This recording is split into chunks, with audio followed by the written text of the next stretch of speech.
मित्रों नमस्कार। अपने ग्रेट अभियान मिशन फाइनेंशियल फ्रीडम में हम अभी पीछे रचनात्मक तरीके से कैसे सोचें और सपने देखें पुस्तक का यह भाग प्रस्तुत कर चुके हैं और हमारा भाग नंबर 19 अब तक पूरा हो चुका है। तो अब हम अपने भाग नंबर 20 में आते हैं। अब पुस्तक का छठा लेसन शुरू हो रहा है। जैसा सोचेंगे वैसा बनेंगे और हमारा भाग है 20वां। तो आइए चलते हैं। ज़्यादातर लोगों का व्यवहार उलझन भरा होता है।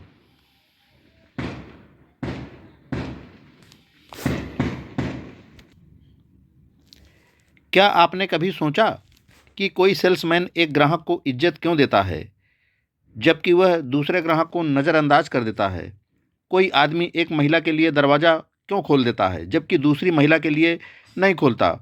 कोई कर्मचारी एक सुपीरियर के आदेशों का फटाफट पालन क्यों करता है जबकि दूसरे सुपीरियर के आदेशों का पालन मन मारकर करता है? या हम किसी आदमी की बात ध्यान से क्यों सुनते हैं जबकि दूसरे आदमी की बात अनसुनी कर देते हैं? अपने चारों तरफ देखें। आप देखेंगे कि कई लोगों को हे मैक या और यार कहकर बुलाया जाता है जबकि कई लोगों से महत्वपूर्ण यस सर कहा जाता है। देखिए, आप पाएंगे कि कुछ लोगों को अहमियत, वफादारी और तारीफ मिलती है जबकि बाकी लोगों को ये सब चीज़ें नहीं मिलती। और करीब से देखने पर आप पाएंगे कि जिन लोगों को सबसे ज़्यादा सम्मान मिलता है वे सबसे ज़्यादा सफल भी होते हैं। इसका कारण क्या है? एक शब्द में इसका जवाब दिया जाए तो इसका कारण है सोच। सोच के कारण ही ऐसा होता है। दूसरे लोग हम में वही देखते हैं जो हम अपने आप में देखते हैं। हमें उसी तरह का व्यवहार मिलता है जिसके काबिल हम खुद को समझते हैं। सोच के कारण ही सारा फर्क पड़ता है। वह आदमी जो खुद को हीन, इन्फीरियर समझता है, चाहे उसकी योग्यताएं कितनी ही क्यों न हों, वह हीन ही बना रहेगा। आप जैसा सोचते हैं वैसा ही काम करते हैं। अगर कोई आदमी अपने आप को हीन समझता है तो वह उसी तरीके से काम करेगा, चाहे वह अपनी हीनता छुपाने का कितना ही प्रयास करे। यह मूलभूत भावना लंबे समय तक छुपी नहीं रह सकती। जो व्यक्ति यह महसूस करता है कि वह महत्वपूर्ण नहीं है, वह सचमुच महत्वपूर्ण नहीं होता। दूसरी तरफ जो आदमी यह समझता है कि वह आदमी काम कर सकता है, वह सचमुच उस काम को कर लेगा। महत्वपूर्ण बनने के लिए यह सोचना जरूरी है कि हम महत्वपूर्ण हैं। सचमुच ऐसा सोचें, तभी दूसरे लोग भी हमारे बारे में ऐसा सोचेंगे। यहाँ पर मैं एक बार फिर तर्क देना चाहता हूँ। क्या हम सोचते हैं इससे तय होता है कि आप कैसा काम करते हैं? क्या आप करते हैं इससे तय होता है दूसरे आपके साथ कैसा व्यवहार करते हैं? सफलता के आपके व्यक्तिगत कार्यक्रम के दूसरे पहलुओं की तरह ही सम्मान पाना मूलभूत रूप से बहुत आसान है। दूसरे लोगों का सम्मान पाने के लिए आपको सबसे पहले तो यह सोचना होगा कि आप उस सम्मान के काबिल हैं, और आप अपने आप को जितने सम्मान के काबिल समझेंगे दूसरे लोग आपको उतना ही सम्मान देंगे। इस सिद्धांत को आजमा कर देख लें।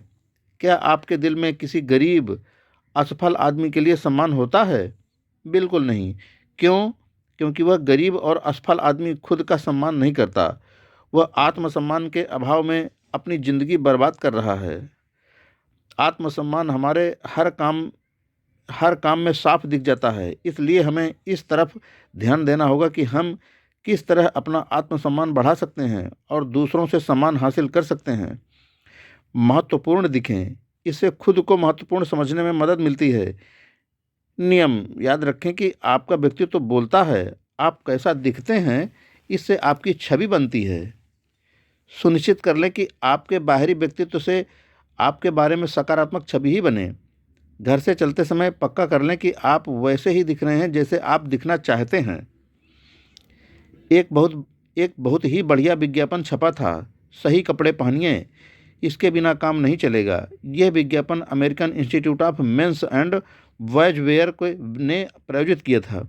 इस विज्ञापन को हर ऑफिस रेस्ट रूम, बेडरूम और स्कूल रूम में लगा कर रखना चाहिए। एक और विज्ञापन में एक पुलिस वाला बोलता है, आप किसी बच्चे के हाव भाव से समझ लेते हैं कि यह बच्चा बदमाश है। यह ठीक नहीं है, परंतु ऐसा ही होता है। लोग किसी बच्चे को उसके कपड़ों से पहचानते हैं, और एक बार आप किसी बच्चे के बारे में राय बना लेते हैं तो फिर उस राय को बदलना, उस बच्चे के प्रति अपने रवैये को बदलना बहुत मुश्किल होता है। अपने बच्चे को देखें, उसे उसके टीचर की नज़र से देखें, आपके पड़ोसी की नज़र से देखें। उसका जो हुलिया है, वह जो कपड़े पहनता है, क्या उससे उसकी गलत छवि बन रही है? क्या आपको यह पक्का विश्वास है कि वह सही दिखता है, सही कपड़े पहनता है और हर जगह सही व्यवहार करता है? यह विज्ञापन बच्चों के बारे में था, परंतु इसे वयस्कों पर भी लागू किया जा सकता है। आप शब्दों में थोड़ा सा हेर फेर कर लें और पड़ोसियों की जगह सहयोगी कर लें, टीचर की जगह सुपीरियर कर लें और उनकी जगह अपने आप को कर लें। अब यह वाक्य इस तरह का हो गया, अपने आप को अपने सुपीरियर की नज़रों से देखें, अपने सहयोगियों की नज़र से देखें। साफ सुथरा दिखने में बहुत कम खर्च होता है। इस स्लोगन को शब्दशः लें, इसे यह सीख लें, सही कपड़े पहनें। इससे हमेशा फ़ायदा होता है। याद रखें, महत्वपूर्ण दिखें, क्योंकि इससे महत्वपूर्ण सोचने में मदद मिलती है। कपड़ों का इस्तेमाल आत्मविश्वास बढ़ाने के साधन के रूप में करें। हमारे मनोविज्ञान के प्रोफेसर परीक्षा के एक दिन पहले हमें सलाह दिया करते थे, इस महत्वपूर्ण परीक्षा के लिए अच्छे कपड़े पहनना, नाई टाई पहनकर आना, अपने सूट को अच्छे से प्रेस कर लेना, अपने जूते चमका लेना, अच्छे दिखना, क्योंकि तुम्हें परीक्षा में अच्छा प्रदर्शन करना है। प्रोफेसर का मनोविज्ञान बिल्कुल सही था। इस बारे में कोई गलतफहमी न पालें। आपके बाहरी रूप रंग या हुलिये से आपके मानसिक हुलिये पर बहुत प्रभाव पड़ता है। आप बाहर से कैसा दिखते हैं, यह इस बात को प्रभावित करता है कि आप किस तरह सोचते हैं या आप अंदर से कैसा महसूस करते हैं। सभी बच्चे हार्ट स्टेज से गुजरते हैं। इसका मतलब है कि वे जिस पात्र का अभिनय करना चाहते हैं, वे उसका हैट पहनकर उसकी नकल करते हैं। मुझे अपने पुत्र डेवी के साथ हुई हैट की एक घटना हमेशा याद रहेगी। एक दिन वह अड़ गया कि उसे लोन रेंजर ही बनना है, परंतु उसके पास लोन रेंजर का हैट नहीं था। मैंने उसे समझाने की बहुत कोशिश की कि वह दूसरा हैट पहनकर लोन रेंजर बन जाए, परंतु उसने आपत्ति की। पर डैड, मैं बिना लोन रेंजर हैट पहने लोन रेंजर की तरह नहीं सोच पाऊंगा। मैंने आखिरकार हार मान ली और उसे उसका मनचाहा हैट खरीद कर दे दिया, और हैट पहनने के बाद वह सचमुच लोन रेंजर बन गया। मैं इस घटना को अक्सर याद कर लेता हूँ, क्योंकि इससे पता चलता है कि हमारे बाहरी व्यक्तित्व का हमारे सोच पर क्या प्रभाव होता है।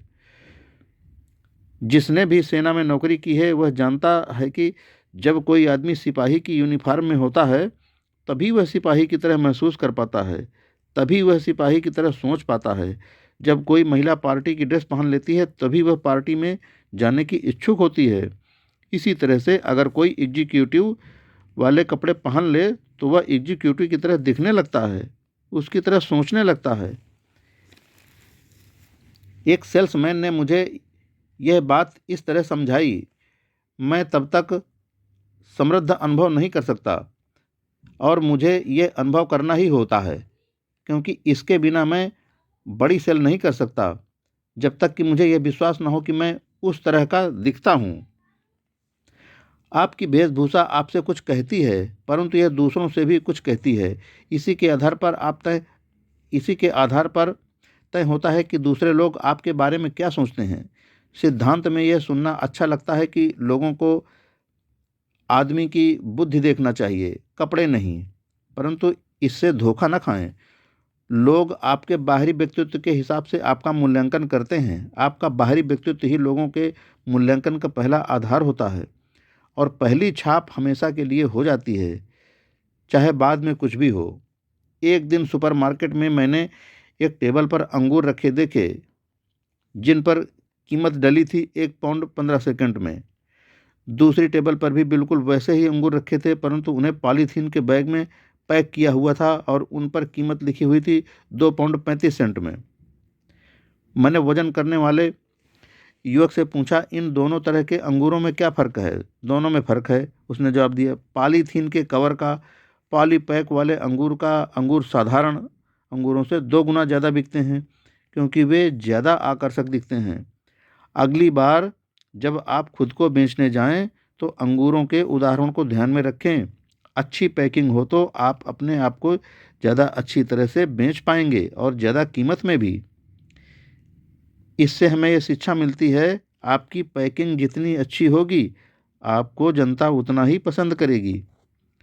कल आप उन लोगों को देखें जिन्हें रेस्तरां, बसों, भीड़ भरी लॉबियों, स्टोर्स और ऑफिस में सबसे ज़्यादा सम्मान मिलता है। लोग सामने वाले आदमी पर एक नज़र डालते हैं और चेतन में उसका मूल्यांकन करते हैं, उसके साथ उसी तरह का व्यवहार करते हैं। हम किसी आदमी की तरफ देखते हैं और यार वाला व्यवहार करते हैं। हम दूसरे आदमी की तरफ देखते हैं और यस सर वाला व्यवहार करते हैं। हाँ, आदमी का बाहरी आवरण होता है, अच्छी वेशभूषा वाले व्यक्ति की सकारात्मक छाप पड़ती है। इससे लोगों तक यह संदेश पहुंचता है, यह एक महत्वपूर्ण आदमी है, बुद्धिमान, अमीर और भरोसेमंद। इस आदमी का सम्मान करना चाहिए, इसकी तारीफ करनी चाहिए और इस पर भरोसा करना चाहिए। यह खुद का सम्मान करता है और मैं भी उसका सम्मान करूंगा।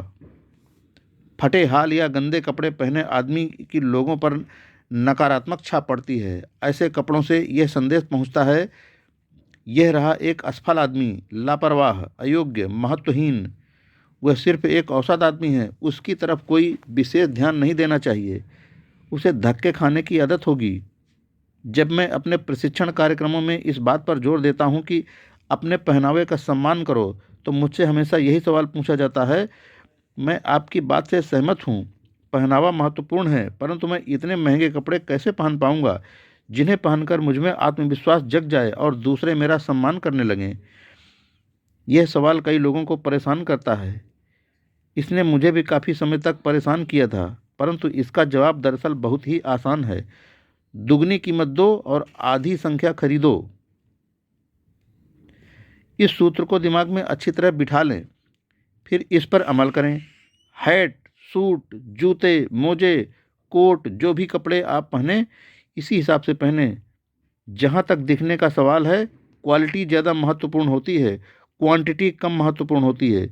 जब आप इस सिद्धांत पर अमल करेंगे तो पाएंगे कि न सिर्फ इससे आपकी नज़रों में आपका सम्मान बढ़ेगा, बल्कि दूसरे लोगों की नज़रों में भी आपका सम्मान कई गुना बढ़ जाएगा और आप पाएंगे कि ज़्यादा महंगे कपड़े पहनने के बाद भी आप फायदे में रहे, क्योंकि आपके कपड़े ज़्यादा समय तक चलेंगे, क्योंकि वे सस्ते कपड़ों से ज़्यादा टिकाऊ होते हैं और जब तक वे चलेंगे तब तक उनकी क्वालिटी बनी रहेगी। जो आप खरीदेंगे वह ज़्यादा समय तक फैशन में बना रहेगा। अच्छे कपड़े हमेशा फैशन में बने रहते हैं। आपको अच्छी सलाह मिलेगी। जो दुकानदार $200 का सूट बेचता है, वह $100 का सूट बेचने वाले दुकानदार के बजाय सही कपड़ा चुनने में आपकी ज़्यादा मदद करेगा। याद रखें, आपकी वेशभूषा आपसे कुछ कहती है और यह दूसरों से भी कुछ कहती है। सुनिश्चित कर लें कि वह सबसे यही कहे, यह रहा एक आदमी जो अपना सम्मान करता है, यह आदमी महत्वपूर्ण है, इसके साथ ऐसा व्यवहार करो जैसा महत्वपूर्ण आदमियों के साथ किया जाता है। आपको दूसरों के लिए अपने पहनावे पर ध्यान देना चाहिए और उससे भी महत्वपूर्ण बात यह है कि आपको खुद के लिए ऐसा करना चाहिए। अपने सबसे अच्छे स्वरूप में सबके सामने खुद को पेश करना चाहिए। आप अपने बारे में जो सोचते हैं वही आप होते हैं। अगर आपके पहनावे से आपको लगता है कि आप हीन हैं, तो आप वाकई हीन होते हैं। अगर आपको लगता है कि आप छोटे हैं, तो आप सचमुच छोटे बन जाते हैं। सर्वश्रेष्ठ दिखने की कोशिश करें, तभी आप खुद को सर्वश्रेष्ठ समझेंगे और सर्वश्रेष्ठ काम कर पाएंगे। यह सोचिए कि काम महत्वपूर्ण है। काम के बारे में 3 ईंट उठाने वालों की यह कहानी अक्सर सुनाई जाती है। यह बहुत बढ़िया कहानी है, इसलिए इसे एक बार और सुनने में कोई हर्ज नहीं है। जब यह सवाल पूछा गया, तो तुम क्या कर रहे हो, तो पहले ईंट जमाने वाले ने कहा, ईंट जमा कर रहा हूँ। दूसरे ने जवाब दिया, प्रति घंटे $9.3 कमा रहा हूँ। और तीसरे ने जवाब दिया, मैं तो दुनिया का सबसे महान गिरजाघर बना रहा हूँ। यह कहानी हमें यह नहीं बताती है कि बाद में इन 3 ईंट वालों की ज़िंदगी में क्या हुआ, परंतु आपको क्या लगता है क्या हुआ होगा? शायद पहले दोनों ईंट वाले ज़िंदगी भर वही काम करते रहे होंगे। ईंट ढोने वाले और ईंट जमाने वाले का उनमें भविष्य की दृष्टि नहीं थी। वे अपने काम का सम्मान नहीं करते थे। उन्हें कोई चीज़ पीछे से धकेल कर महान सफलता की तरफ नहीं जा रही थी। परंतु आप शर्त लगा सकते हैं कि तीसरा कारीगर, जिसने यह कहा कि वह महान गिरजाघर बना रहा था, उसने हमेशा ईंटें नहीं उठाई होंगी। शायद वह फोरमैन बन गया होगा, या शायद एक कॉन्ट्रैक्टर, या शायद एक आर्किटेक्ट। वह आगे की तरफ गया होगा, ऊपर की तरफ बढ़ा होगा, क्योंकि इंसान का सोच ही उसकी प्रगति का आधार है। तीसरे नंबर का कारीगर ऊंचा सोच सकता था, उसके विचार ऊंचे थे और उसे अपने काम के महत्व का एहसास था। काम के बारे में आपका क्या सोच है, उससे आपके बारे में बहुत कुछ पता चलता है, और यह भी पता चलता है कि आप में ज़्यादा बड़ी जिम्मेदारी उठाने की क्षमता है या नहीं। मित्रों, आज का अपना 20वां भाग हम यहीं पर पूरा करते हैं। नहीं तो भाग बड़ा हो जाता है, तो फिर आपको सुनने में भी दिक्कत होने लगती होगी। तो मित्रों, अब आगे की बात अगले 21वें भाग में की जाएगी। दोस्तों, अगर आप इसको सुन करके अपने जीवन में उतारते हैं, तो यकीन मानिए आप अपने जीवन में बहुत लाभ में रहेंगे, बहुत उन्नति करेंगे। जय हिंद फ्रेंड्स, जय श्री राम।